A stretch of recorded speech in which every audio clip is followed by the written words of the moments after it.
ஓடி விளையாடு ஓய்ந்திருக்கலாகாது. அதுக்கு தான் சூப்பர் சரவணா ஸ்டோர்ஸ்ல சம்மருக்கு ஆடைகள் வாங்கும் போது அவுட்டோர் கேம்ஸ் ஃப்ரீ. ஓடு ஆடு விளையாடு சூப்பர் சரவணா ஸ்டோர்ஸ் சம்மர் கோடையை கொண்டாடலாம்.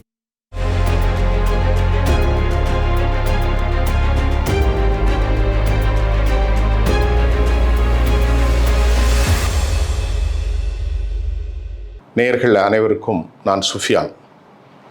நேற்று பேச்சுவார்த்தை முழுமையாக தோல்வியில் முடிந்துவிட்டது. பேச்சுவார்த்தையில் என்ன பேசப்பட்டது, ஏன் தோல்வியில் முடிந்தது, இதை பற்றி நான் உங்கள்கிட்ட தெளிவாக சில விஷயங்களை தரப்போகிறேன். முதல்ல அமெரிக்காவுடைய பேச்சுவார்த்தை, அமெரிக்காவினுடைய ஜேடி வான்ஸுடைய தலைமையில் வந்த குழு, கலிபாப் மற்றும் அப்பாஸ் அராகச்சி தலைமையில் வந்த பெரிய குழு, இடைநிலை தரகர்களாக வேலை பார்த்த பாகிஸ்தான் குழு, 6 சிட்டிங் 21 மணி நேரம். நேற்று ஞாயிற்றுக்கிழமை காலை 3:50 பேச்சுவார்த்தை முடிந்தது. பேச்சுவார்த்தை முடிந்த கையோடு அமெரிக்க அதிபருடைய துணை அதிபர் அஃபீஷியல் என்வே அப்படின்னு எடுத்துக்கிடலாம், உலகத்திற்கு செய்தியை சொன்னார். ஜேடி வான்ஸ் பேச்சுவார்த்தை தோல்வியில் முடிந்தது. முதலாவது அமெரிக்கா சொன்னது கோரிக்கை 1, அணு ஆயுதங்களை இப்போ அவங்க கேட்கல. முதல்ல அணு ஆயுதங்களை கொடுங்கோன்னு கேட்டாங்க. இப்போ என்ன சொல்கிறாங்க, அது கேட்டால் ரொம்ப அசிங்கமாயிரும் அப்படிங்கிறதுக்காக அதில் ஒரு மென்மையான திட்டத்தை வச்சாங்க. அமெரிக்கா உண்மையிலேயே அந்த அணு ஆயுதங்கள் அவர்கள் கையில் இருக்கக்கூடிய 450 கிலோகிராம ஒன்றும் செய்யலை. ஆனால் அமெரிக்கா இப்போ கீழே விழுந்து மீசியில் மண் ஓட்டமா, அதை வேணால் நீ வச்சுட்டு போ, ஆனால் எனக்கு எழுதி கொடு, இனி அணு ஆயுதங்கள் நான் செய்ய போவதில்லை. எப்படி பாருங்க, அதை நீ தர வேணாம், அதை நான் அழிச்சிட்டேன், ஆனால் இனி அணு ஆயுதங்களை அதில் வந்திருக்கக்கூடிய ஒவ்வொரு செய்தியாக சொல்கிறேன், யுரேனியம், தோரியம் இதெல்லாம் என்ட்ரிஸ் பண்ணக்கூடாது என்பதை எனக்கு எழுதி ஒரு டாக்குமெண்டேஷன் டிராஃப்டாக கையெழுத்து போட்டு கொடு. பாகிஸ்தானில் நடந்தது. இதை உடனடியாக அவர்கள் மறுத்து விட்டார்கள். அணு கழிவுகள், அணு துகள்கள் எங்கள்கிட்ட இருக்குது, அதை நாங்கள் நல்ல பணிகளுக்கு பயன்படுத்துவோம், அதை எழுதி கொடுக்கணும்னு என்ன வந்திருக்கு உனக்கு? நீங்கள் 13,000 குண்டு வச்சுருக்கீங்க, எங்கிட்ட எதுவுமே இல்லை, நாங்கள் ஒரு குண்டு கூட செய்யலை, ஆனால் நாங்கள் நல்ல பணிகளுக்கு அதெல்லாம் எழுதிலாம் தர முடியாது அப்படின்னு முதல்ல டிஸ்மிஸ். இரண்டாவது, ஹெர்முஸ் வளைகுடாவை திறந்து விட சொன்னாங்க. அதெல்லாம் திறந்து விட முடியாது, அது எங்களுடைய பார்ட்டு, உலகத்தில் நாங்கள் மட்டும் வசூலிக்கலை, எல்லாரும் தான் வசூலிக்கிறாங்க அப்படின்னு அவங்க ரெண்டாவது அதையும் டிஸ்மிஸ் பண்ணிட்டாங்க. மூன்றாவது, மிக முக்கியமாக பணம் கேட்டாங்க. எங்கள் நாட்டை அழித்து உருக்குலைய வச்சுருக்கீங்களே, எங்களுக்கு பணம் கொடுங்க, காம்பன்சேஷன், இழப்பீட்டு கேட்டாங்க. அதை நான் தரமாட்டோம். அப்போ 3ம் கோரிக்கை வச்சு.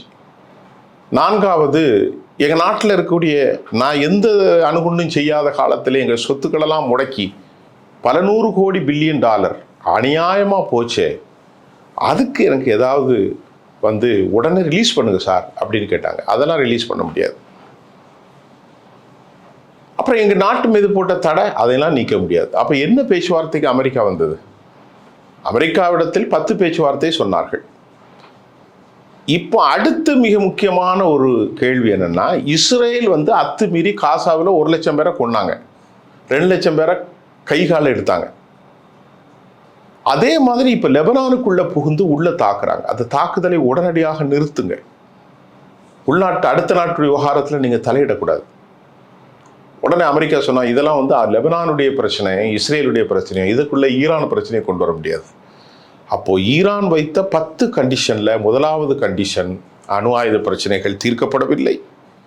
இரண்டாவது, ஹெர்முஸ் பிரச்சனைகள் தீர்க்கப்படவில்லை, அதற்கு சம்மதம் தெரிவிக்கவில்லை அமெரிக்கா.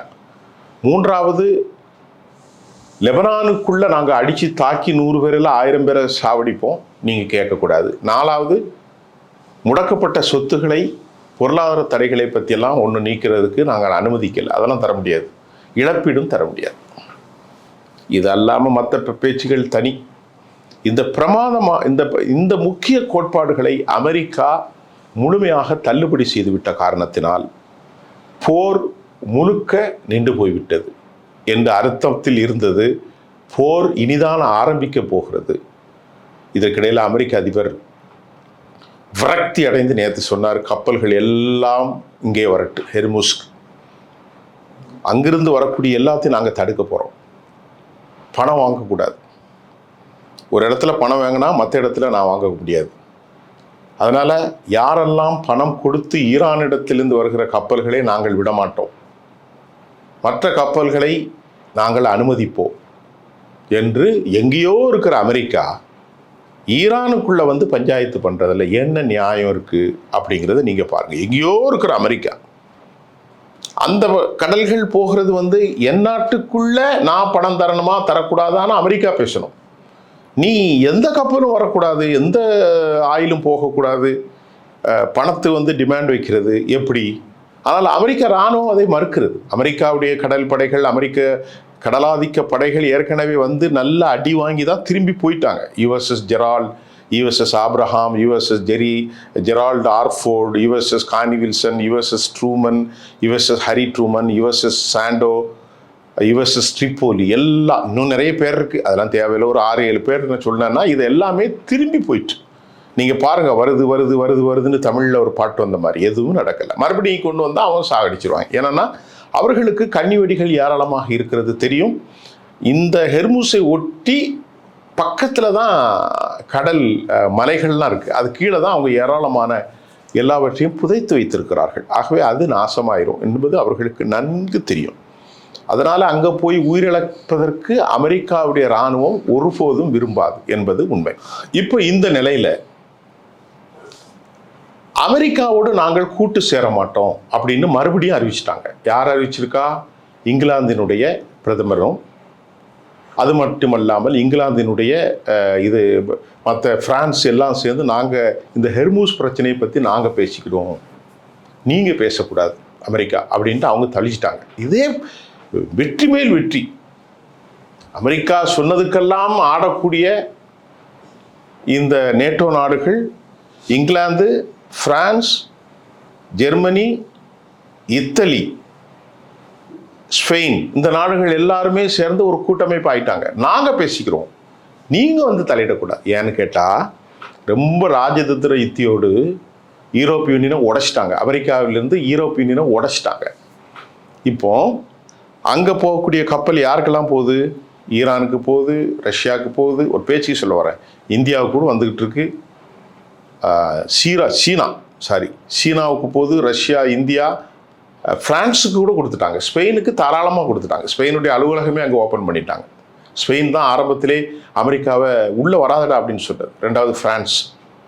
அப்போ எல்லாமே இந்த பக்கம் வந்துருச்சு. இப்போ அமெரிக்கா கூட இருக்கிற நாடு முக்கியமாக பஹ்ரைனும் சின்ன நாடு தான் அது. அதே போன்று யுனைடெட் அரபு எமிரேட்ஸ், 2 நிலைகளில் இருக்கக்கூடிய அமெரிக்கா பக்கமும் இருக்காங்க, இந்த பக்கமும் இருக்கிறாங்க சவுதி அரேபியா நேற்று 13,000 படைகளை கொண்டு இறக்கிட்டாங்க, வந்து கொண்டே இருக்கிறார்கள் என்று செய்தி வருகிறது. எங்கிருந்து? பாகிஸ்தானிலிருந்து. பெரும் பணத்தை பாகிஸ்தானுக்கு அவர்கள் கொடுத்திருக்கிறார்கள், எத்தனையோ மில்லியன் கொடுத்திருக்கிறார்கள். அவர்களும் இங்கே வந்து இறங்கியிருக்கிறார்கள். அப்போ அடுத்த கட்ட போரில் ஒருவேளை போர் நடந்தால் ஏமனிலிருந்து ஹூதிகள் பாகிஸ்தானுக்கு சவுதி அரேபியாவுக்குள் பார்டரை உள்ள இன்கர்ஷன் படையெடுப்புக்குள்ளே போயிடக்கூடாதுங்கிறதுக்காக அவர்கள் தங்கள் பாதுகாப்புக்காக 13,000 இராணுவத்தை கொண்டு இறக்கியிருக்கிறார். ஆனால் அவருக்குள்ள அக்ரிமெண்ட் இருக்குது. பிரச்சனை வந்துச்சுன்னா அணுகுண்டு கொடுக்கறதுக்கோ தன் நாட்டை கலப்பதற்கோ அக்ரிமெண்ட் இருக்குது. அதனால் அவர்கள் பாகிஸ்தானை அழைத்திருக்கிறார்கள். பாகிஸ்தானுக்கு பெரும் பணத்தையும் அவர்கள் கொடுத்திருக்கிறார்கள். பாகிஸ்தானுக்கு $500 கோடி வழங்கிய சவுதி அரேபியாவும் கத்தரும் உதவிக்கரம் நீட்டப் போவதாக தற்போது ஊடகங்கள் தெரிவித்திருக்கின்றன. ஒரு பேட்ட ரவுடி மாதிரி பாகிஸ்தான் அவர்கள் பயன்படுத்துகிறாங்க. ஹெர்முஸ் வந்து நான் சொன்னதுதான், ட்ரூத் சோசியல் தளத்தில் அவர் என்ன எழுதியிருக்கிறார்? நீருக்குள் கன்னிவெடியை வைப்பதற்காக தெரிவித்தார்கள். அவர்கள் அறிவித்த வாக்குறுதியின்படி சர்வதேச இந்த வழித்தடங்கள் இதில் சிக்கப்பட்டு கொண்டிருக்கிறது எல்லாம் அமெரிக்க கப்பல்கள் சரி செய்யும் என்று போகாத ஊருக்கு வழி தேடுகிற அமெரிக்க அதிபர் மீண்டும் பிரச்சனைகளை சிக்கலாக்கிறார். ஈரானுடைய ஆலோசனை காலையில் ஆரம்பமாகி இரவு முழுவதும் சுமார் 20 மணி நேரம் நடந்து எதுவும் நடக்கலை. அப்படிங்கிறதையும் அவர் இப்பொழுது சொல்லியிருக்கிறார். அமெரிக்க அதிபர் மீண்டும் என்ன சொல்கிறார்? எங்கள் மீதோ, நாங்கள் அனுப்பக்கூடிய இராணுவத்தின் மீதோ, எங்களுடைய சரக்கு கப்பல்கள் மீதோ அல்லது பிற சரக்கு கப்பல்களின் மீதோ ஈரான் தாக்கினால் நாங்கள் அவர்களை நரகத்துக்கு அனுப்புவோம் என்று மறுபடி ஒரே நரகத்துக்கு அனுப்புவோம், சொர்க்கத்தை அனுப்புவோம் தான் அமெரிக்க அதிபருடைய சொல்லாடலாக இருக்கிறது. ஆகவே அது மட்டும் இல்லை, உங்கள்கிட்ட கப்பற்படை கிடையாது, உங்கள்கிட்ட விமானப்படை கிடையாது, எதுவுமே இல்லை, எல்லாத்தையும் அழிச்சிட்டோம். எல்லாத்தையும் அழிச்ச பிறகு ஏன்டா அவங்ககிட்ட போய் சமாதானமாக பேசுகிறான்னு சிலர் பேசுறது காதில் கேட்குது. எல்லாத்தையும் அழிச்சாச்சின்னு சொல்கிறார். கப்பற்படை அழிச்சாச்சு, தரைப்படை அழிச்சாச்சு, ஏவுகணை படைகளை அழிச்சாச்சு, ஏவுகணை தளங்களை அழிச்சாச்சு, விமானப்படைகளை அழிச்சாச்சு, விமானத்தை எல்லாத்தையும் அழிச்சிட்டீங்க, அப்புறம் எதுக்கு அவங்ககிட்ட போய் அமெரிக்காவிலேருந்து பேச்சுவார்த்தை நடத்துறீங்க அப்படின்னு கேள்வியை பொது சமூகத்தில் உலக அளவில் கேட்கப்படுது. இப்போ ஈரான் வைத்திருக்கிற இந்த கன்னிவெடிகளை பற்றி நாம் கொஞ்சம் சில விஷயங்களை படித்தோம். ஆங்கில நாளிதழ்களில் வந்திருக்கக்கூடிய அந்த கன்னிவெடி, இது டிஃபென்ஸ் காரிடார் அப்படிங்கிற ஒரு மிக முக்கியமான நாளிதழ் வெளியிட்டது. அதில் 5000 6000 வரையான கன்னிவெடிகள் அங்கே இருப்பதாகவும் செய்திகளை அவர்கள் வைத்திருக்கிறார்கள். 5000 6000 கன்னிவெடிகள் இருப்பதாகவும், இதில் கான்டாக்ட் மைன்ஸ்ன்னு சொல்கிறாங்க, தொடு கன்னிவெடிகள், தொட்டாலே வெடிச்சிடும் தொடு கன்னிவெடிகள், இது ஒன்றாவது. இவற்றின் மீது மோதினால், கப்பல் மோதினாலே வெடிச்சிடும்.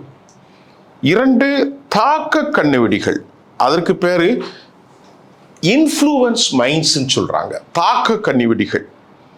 இவை கப்பல்கள் மீது மோத வேண்டிய அவசியம் இல்லை. கப்பல் வருகிற அந்த வேகம், மோட்டருடைய சப்தம், அதாவது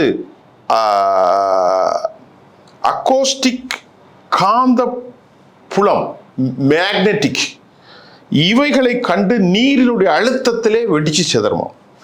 4வது அடுத்து லிம்பெட் கன்னிவெடிகள். இது இப்போ இந்த லிம்பெட் மைன்ஸ், இவை தொலைதூரத்தில் இருந்து, இந்த லிம்பெட்டை தொலைதூரத்திலிருந்து ரிமோட் கண்ட்ரோல் மூலம் ஆப்ரேட் பண்ணலாம் என்பதை இன்டர்நேஷ்னல் டிஃபென்ஸ் காம்பெக்ட்ங்கிற ஒரு நியூஸ் ஏஜென்சி தன் கருத்தை சொல்லியிருக்கிறது. இப்போ பெரும் அச்சத்தில் இருக்கிறது.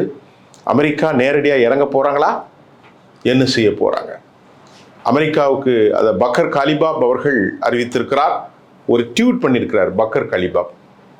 என்ன போட்டிருக்காருன்னா, உன் நாட்டில் $4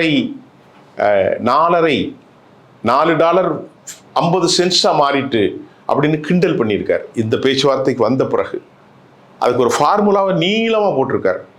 அமெரிக்கா எரிசக்தி இல்லாமல் பெரிய சிக்கலை சந்திக்க போகிறது, பல பிரச்சனைகளை வரப்போகிறது என்றெல்லாம். இனி அமெரிக்காவில் இருக்கக்கூடிய எண்ணெய் வளத்தெல்லாம் எடுக்கிறதுக்கு பல நாட்கள், மாதங்கள், ஆண்டுகள் ஆகும்.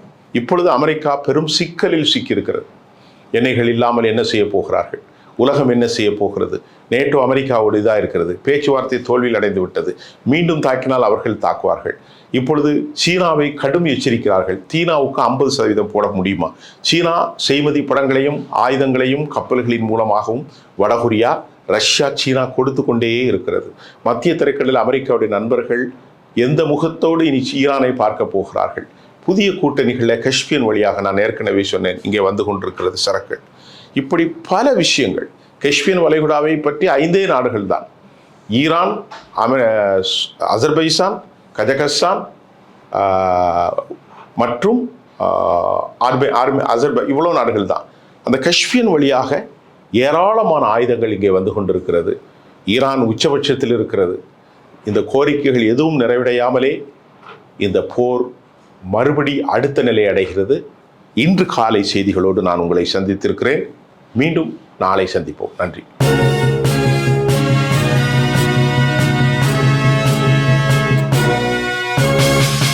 ஓடி விளையாடு, ஓய்ந்திருக்கலாகாது.